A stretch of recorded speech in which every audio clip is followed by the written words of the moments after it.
ערב טוב. אני דוקטור צפריר ירון, אני מומחה לרפואת עורקים. והוזמנתי למעשה להעביר לכם לגבי איך אפשר לחיות עם השמש בשלום. למעשה אולי לא להגיע למה שדיברתם לפני כרגע, או להגיע בשלבים יותר טובים, בוא נגדיר את זה ככה. אני מקווה שאני אוכל להעביר לכם את זה בצורה ברורה.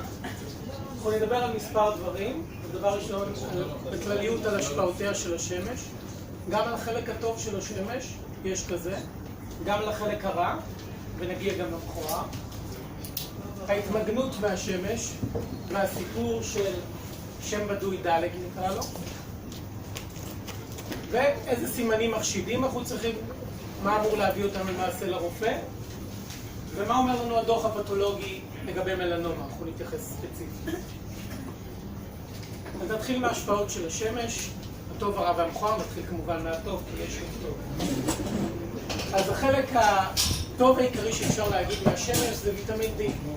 כולכם שמעתם על זה שלמעשה אחד מהמקורות העיקריים שלנו בוויטמין D הוא מחשיפה לשמש במינון סביר. מה זה מינון סביר? מישהו יודע?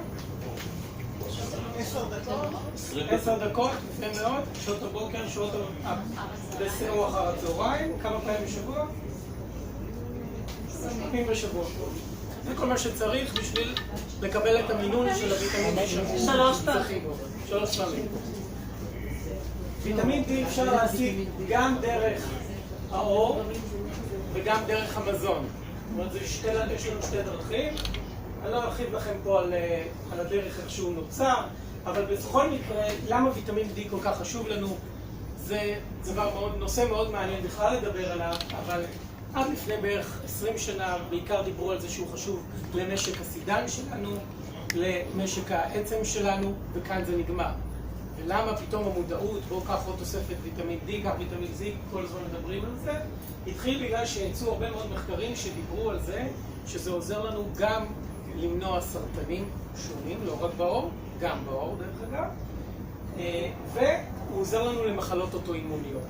בעניין של רגולציה, ויסות של מערכת החיסון, לוויטמין D יש חשיבות מאוד מאוד עיקרית. עוד דבר מאוד חשוב שלשמש נותנת לנו ואולי לא חשבנו עליו, זה למעשה ויסות של השעון הביולוגי שלנו. בלי התנודתיות הזאת של לילה ויום, למעשה היינו ישנים לא משהו. המערכות הפיזיולוגיות שלנו לא היו פה. ומי שגר איפשהו בארצות הצפון וחווה 24 שעות של יממה, אז הוא יודע מה אני מתכוון. אבל כאן פחות או יותר אנחנו יכולים לדבר על סיום הדברים הטובים של השמש. בקצרה, מה יכול להיות רע מהשמש? נתחיל מהרע ועדיין לא הגענו למכוער.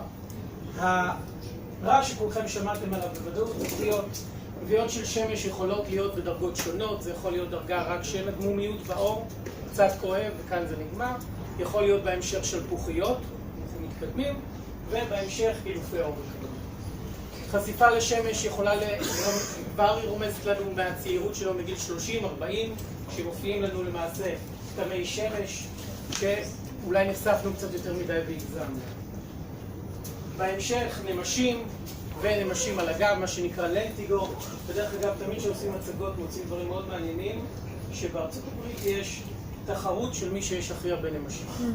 אז היום רק גיליתי את הנושא הזה.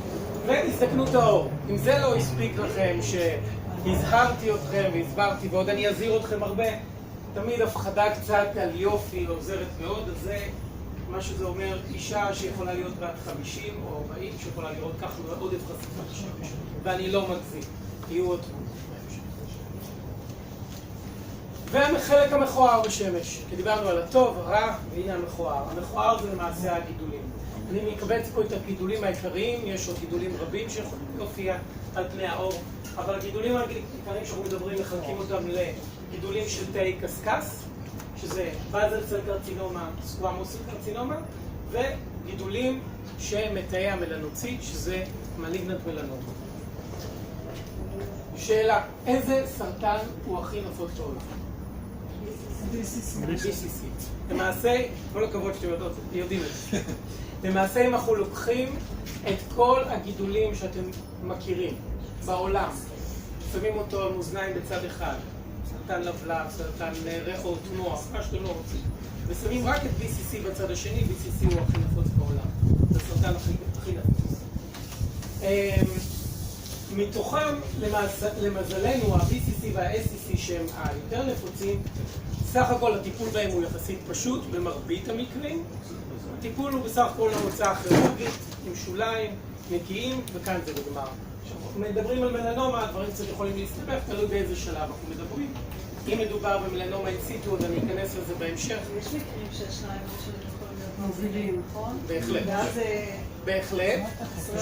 שתיהם הם בעלי יכולת, כל הגידולים האלה הם בעלי יכולת ממאירה, אבל הסיכוי שהגידולים האלה, במיוחד BCC, יהפוך לממאיר הוא מאוד נמוך, מאוד מאוד נמוך. בעיקר אנחנו נראה את ההתפתחויות של גידולים ממאירים יותר, או גידולים משמעותיים יותר מהשתי סוגים הראשונים, אצל אנשים מדוכאי חיסון, אצל אנשים שנחשפו הרבה על שמש, או דיכוי חיסוני יכול להיות בתקוות, או דיכוי חיסוני ממחלות שונות. קצת אני אראה לכם תמונות שתדעו איך לזהות דברים, או זה יקרוץ לכם בעין מדי פעם. ככה נראה BCC. אבל ל-BCC יכול להיות עוד הרבה צורות. אני מראה פה את הצורות העיקריות. הצורה העיקרית של BCC זה למעשה מעין גבעה קטנה כזאת, פלולה, אם אתם רוצים תקראו לה, שהיא אדומה, היא מבריקה, עליה יש כלי דם ולפעמים יש פצע.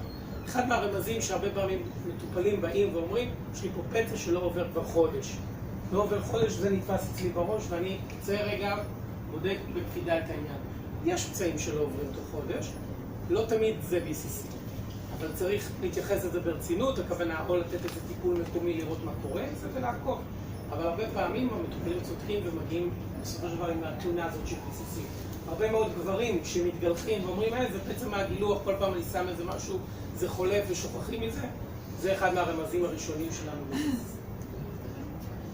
נדבר על סוג של גידולים טרום סרטניים של SCC, אולי הגידול הכי מוכר, למעשה סולר קרטוזיס, שזה למעשה נגרם לנו נזקי שמש, זה נגע טרום סרטני. הכוונה טרום סרטני, לזה אין יכולת כרגע לשלוח גרורות או לעשות צרות מעבר למה שאתם רואים. והטיפול בו הוא יחסית גם פשוט. הטיפול בו הוא או עם חתיכה נוזלית במרבית המקרים, או במשחות שונות, כמו אפיודקס, פיקטו וכדומה, אני לא ארחיב פה לנושא. המצב הזה של סולר קרטוזיס יכול להתקדם קדימה ולהפוך להיות סקואמוס סל קרצינומה. זה לא דבר מאוד מאוד נפוץ, אבל זה יכול להיות, ולכן צריך לטפל. אחרי סולר קרטוזיס, מה שדיברנו, הוא יכול להתקדם לשלב עוד אחד, שעוד יותר קרוב לסקואמוס סל קרצינומה, מה שנקרא באואר. לגבי זה אני רוצה לספר איזה סיפור קטן ונחמד, שלפני, נחמד אם אפשר להגדיר את זה, לפני שנה, נפגשתי עם דודה שלי שלא נפגשתי הרבה מאוד זמן, לבעלה יש פסוריאזיס. היא אמרה, תגיד, נדבקתי ממנו בפסוריאזיס יכול להיות? היא באה אליי, וזה פשוט תמונה ממנה, היא באה אליי באזור הזרוע עם הדבר הזה, שמי שמכיר פסוריאזיס, זה מאוד מזכיר פסוריאזיס דרך אגב. אבל מה הוא לא יתנהג כמו פסוריאזיס? הוא לא יגיב לטיפול של פסוריאזיס. אז גם לא מדבק. נכון, פסוריאזיס גם לא מדבק, זה נושא אחר לדיון, אבל זה העניין איך אנשים חושבים ואז לפעמים מגלים דברים אחרים. היא אמרה, אני מרחתי פה את כל מה שהרופאים נתנו לי, ונתנו לה הרבה דברים, בעיקר סטרואידים, לא עזר. ראיתי אותה, לא משנה גם איפה, זה גם נושא מעניין. כמובן ניסרנו וזה הבאמוין. אוקיי? שזה עדיין טרום סרטני, לא יכול לשמור. אבל הוא קרוב עוד יותר לסקואמוס. לבאמוין יש עוד צורות שיכול להיראות, אבל אנחנו לא נתעסק. זה הסרה כירורגית. הסרה כירורגית, כן.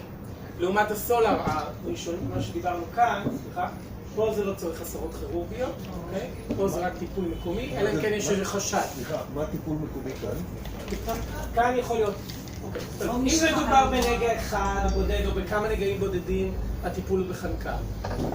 צריבה. כן, צריבה עם חנקן. יש אבל אפשרויות כאשר כזאת קרקפת, אתה לא תצרוב את כל הקרקפת, זה גם כואב, לא נעים. וזה קיצור לא אסתטי במילים עדינות, אז יש משחות שונות, אם זה אפיודקס, פיקטו, אנחנו לא נדבר. שזה גם לא נעים. שזה גם לא נעים, נכון? אין מה לעשות.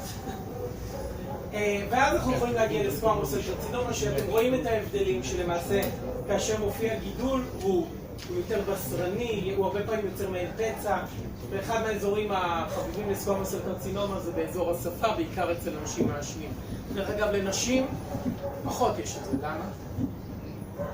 סטטונים. כן? זה מגיע מהשמש. זה גם יכול לבלבל עם מישהו שיש לו הרפס. מה, הנגע הזה? כן, רק שהרפס הוא יישאר לשבוע, שבועיים, ויחלוף. נגע הזה לא יחלוף. לא.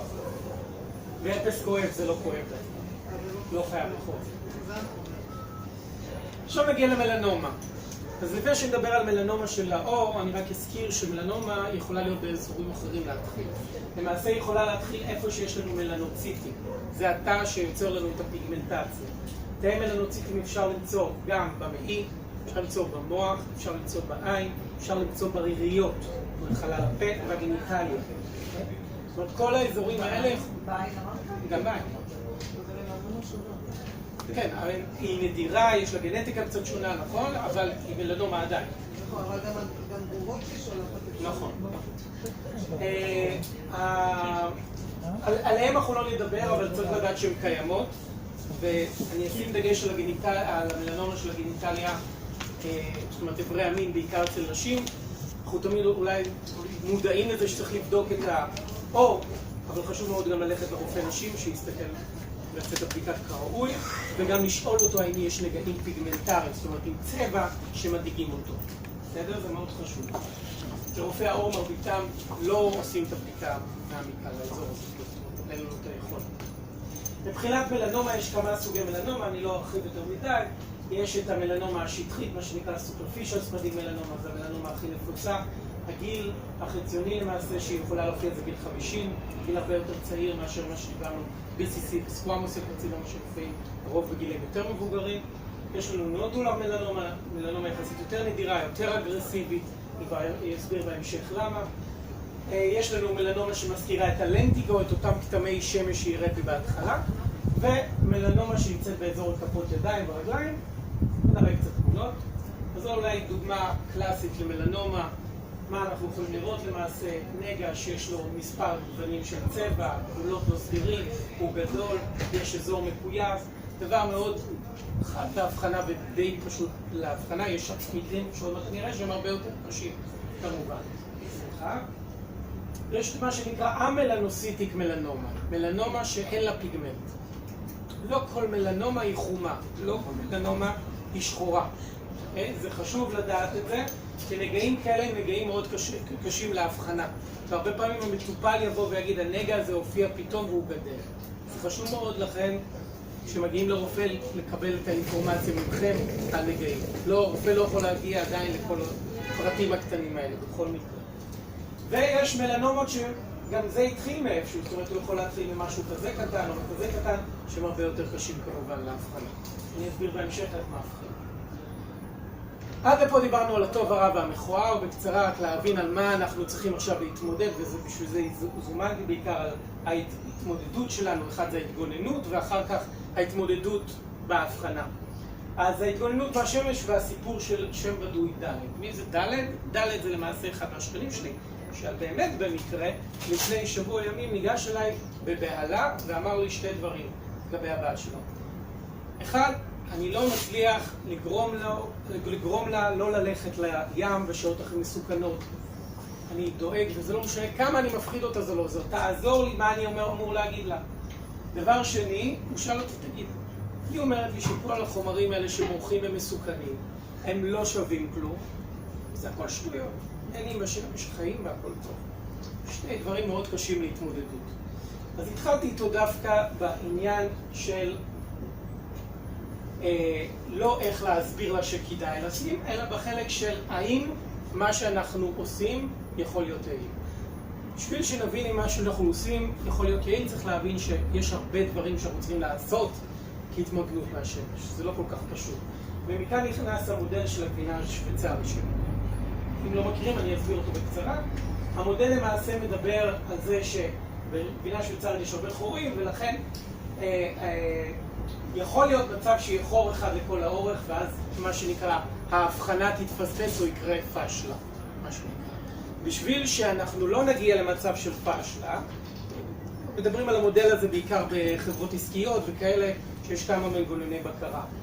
אז יש לנו כמה דרכים שונות להתמגן מהשמש ולהתנהל מול השמש. וכשמשלבים את הכוחות שלהם, אנחנו לא נלך במסלול האדום, אלא אנחנו נלך במסלול הצהוב, שאוקיי, אולי אחד מהם פספסנו, אבל בגלל ששאר הדברים שאנחנו נעשה יחסמו את החור, אנחנו נשאר מוגנים.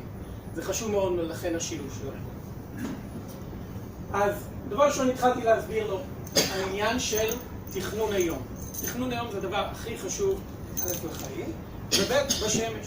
למעשה אם אנחנו נתכנן את היום שלנו בצורה חכמה, ונדאג לכך שבשעות המסוכנות, שזה משתנה בין מקום, משתנה בעונה, משתנה במדינה וכדומה, אבל היום בתקופת הקיץ זה בסביבות 10, 10:30 עד 4, סביבות, לא נסתובב בשמש, כבר עשינו מעשה אחד טוב ועשינו משהו במודל השוויצרי שכנראה נציל את עצמנו. ואם אתם אנשים שאוהבים לטייל בעולם ובכל זאת לא יודעים כל רגע באיזה שעה מדובר במדינה, יש חוק מאוד פשוט. כשהצל שלך קטן ממך, תברח מהר. זה חוק מאוד פשוט. כשהשמש היא הכי חזקה, היא הכי למעלה למעשה, אז הצל שלך הוא הכי קטן. כשאתה רואה שהצל שלך הוא קטן, תברח מהשמש ואל תישאר שם. אז זה דבר ראשון שלמדנו והוא מאוד מאוד חשוב. דבר שני, יש קוד לבוש לעבודה, יש קוד לבוש ליציאה ויש קוד לבוש גם לשמש. אז אני משער שכבר אמרו לכם את זה 100 פעם ואני אגיד את זה שוב, שהביגוד צריך להיות ביגוד מקיף כמה שאפשר. זה ברור שכאשר חם דבר הוא לא הכי נעים, אבל בשביל זה חברות מטעמים אלו ואחרים יצרו חומרים נעימים להסתובב בשמש, שהם גם מברירים וגם שומרים עלינו מהשמש, על ידי חומרים שהם מוסיפים להם שקוראים לזה UPF 40. הבגדים האלה שמכילים את החומר הזה מגיעים בשלל צורות. הם באים בבגדים של גופיות, בגדים שהם ארוכים, בגדים מאוד נעימים וחסית קל מאוד להסתובב אותם, ויש גם בגדי ים דרך אגב.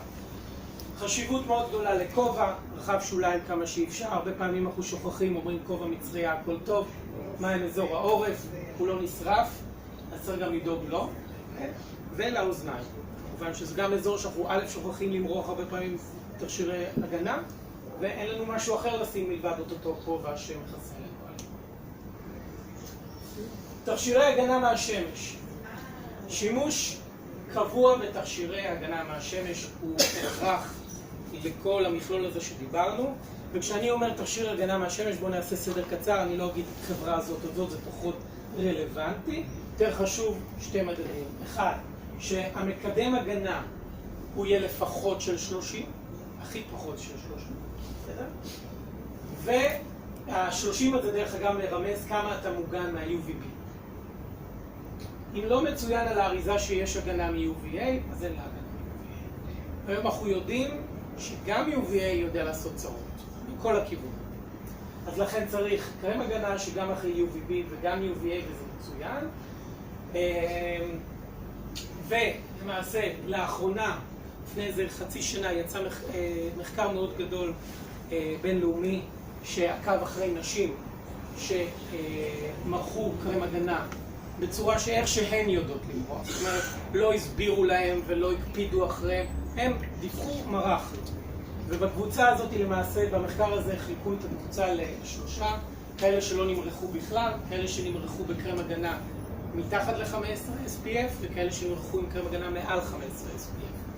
בצורה מובהקת יצא שהאלה שנמרחו עם SPF מעל 15, הסיכוי שלהם לסבול ממלנומה קטן ל-18%.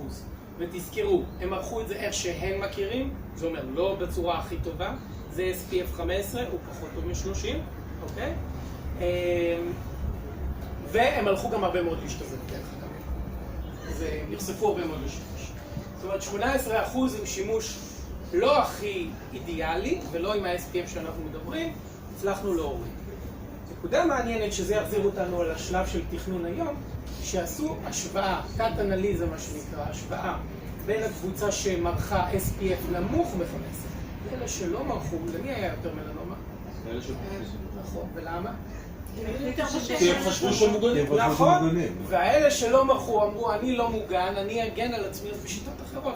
ואז לכן אתם רואים כמה חשוב התכנון של היום והלבושים. חשוב להשאיר קבוצות חשיפה לשמש עם קרם הגנה, בלי קרם הגנה, כאלה שמוטנטים, שיש להם את הבירה B600, או כאלה שהם לא מוטנטים. לא עשו בדיקה להם. זה נכון. אבל עשו שם מאות אלפים, זאת אומרת, או ב100,000 איש. שחלקם היו להם, אבל לא עשו את הבדיקה.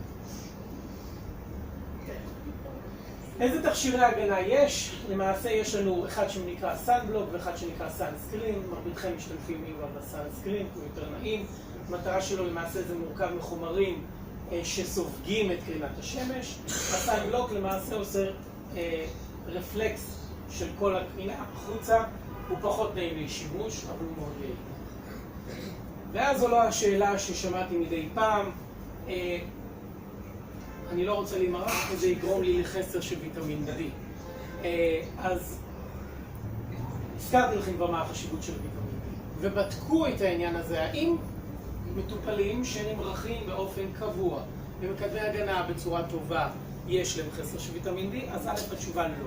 אחד מהסיבות כי הם לא נמרחים בצורה אידיאלית. אז זה כבר שאלה. אבל כשעשו אפילו מחקר, זאת אומרת מבוקר, שעקבו אחרי צורת המריחה, ואנשים ערכו כמו שצריך, כמות הראויה, גם לא חסר להם ויטמין. בדרך אגב, לאנשים שנחשפים הרבה מאוד לשמש, כמו אנשים ששוחים בים ואנשים שגולשים בים, להם יש ויטמין D פחות. בגלל שחשיפה ארוכה יותר לשמש, לתקופה הרבה יותר ארוכה, היא יכולה לפגוע בייצור של הוויטמין D. אז ויטמין D אתם יכולים להירגע, לא יחסר לכם, ומקסימום יש אוכל ויש כדורים ויש פתרונות אחרים.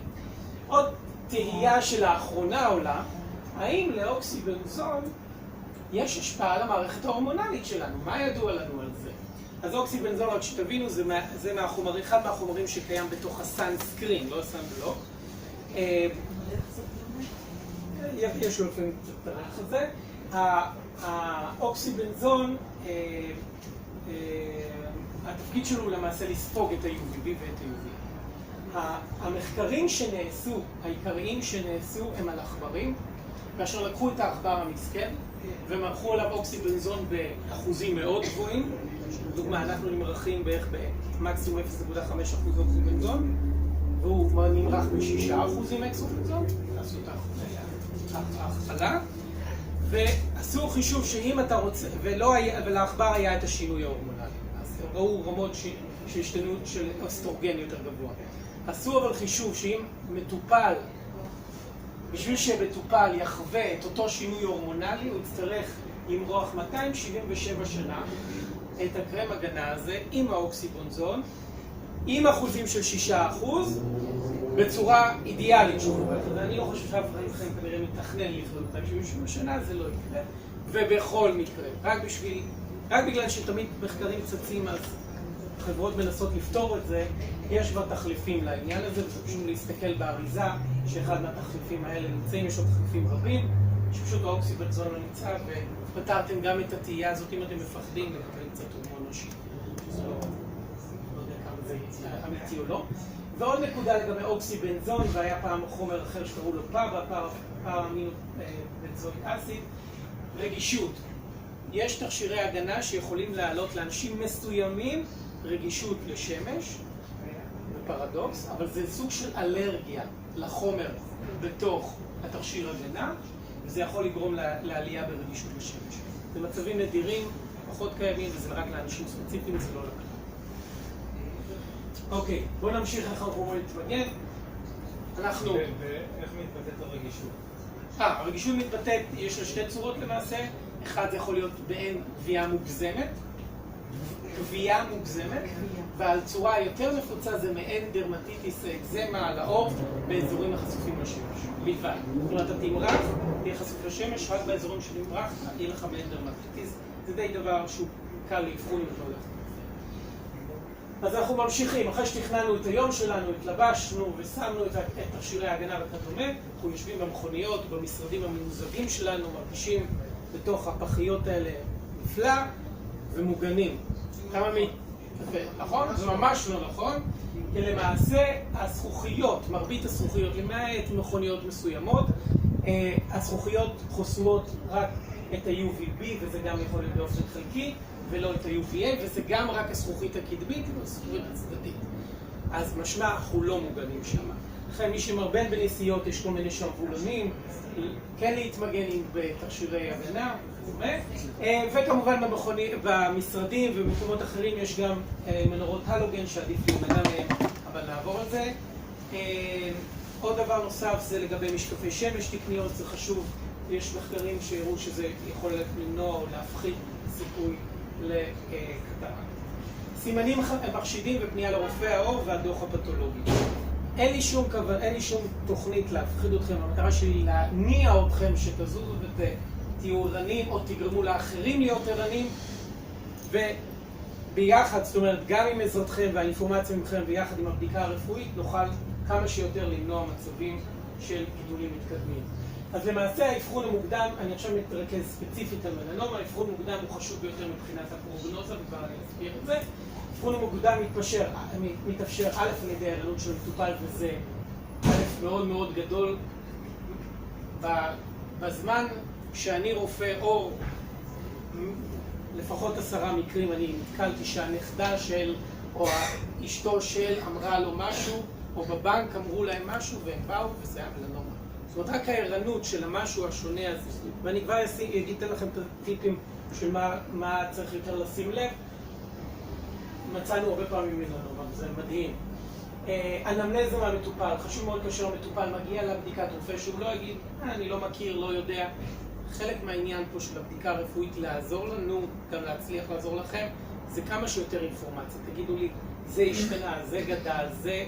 אני חושב, אומר, זה דברים מאוד חשובים שיכולים לעזור לנו, ובדיקת כל אורית, הכוונה מכף רגל עד ראש, זה מאוד חשוב, אני כבר אסביר גם למה, עם הכלי הזה שקראו דרמטוסקופ, וממידת הצורך מיפוי שומות.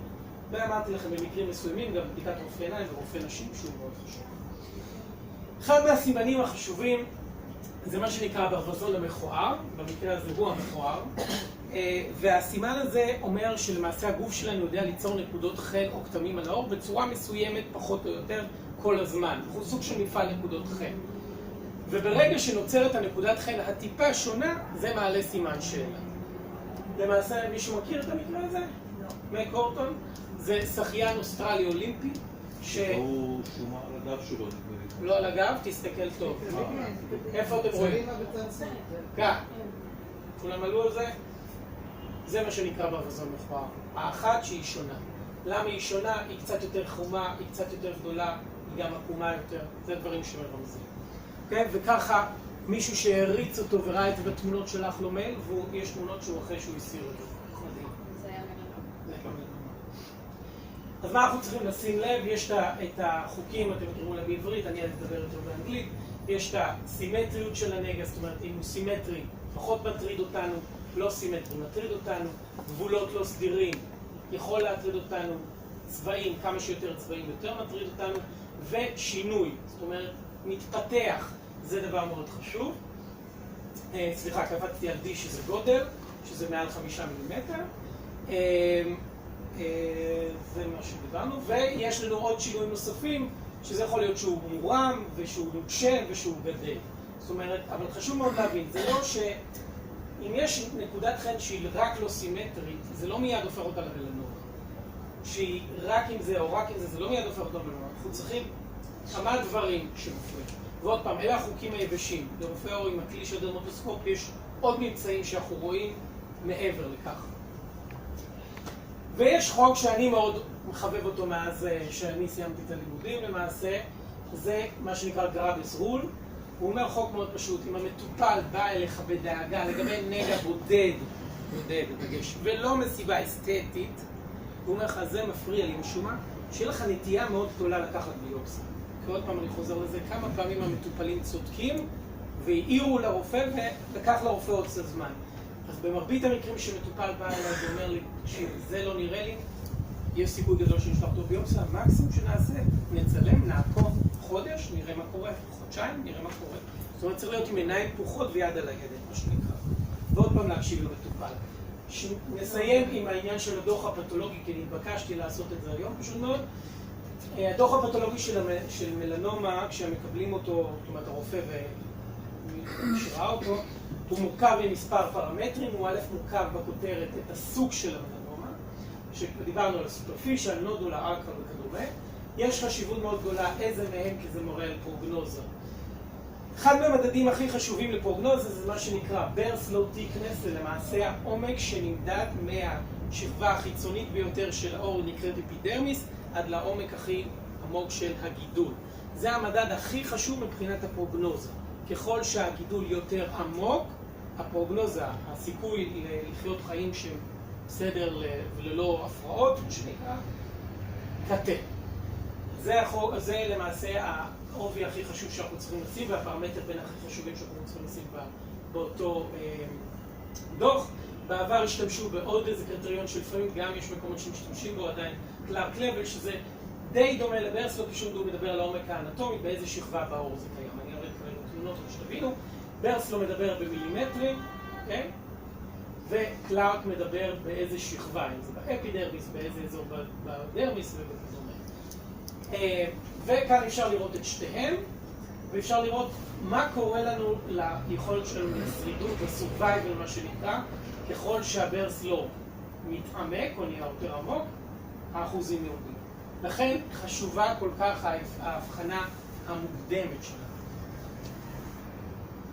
זה פה אפשר להשאיר את זה עוד שנייה? כן. זה? זה רצית? כן.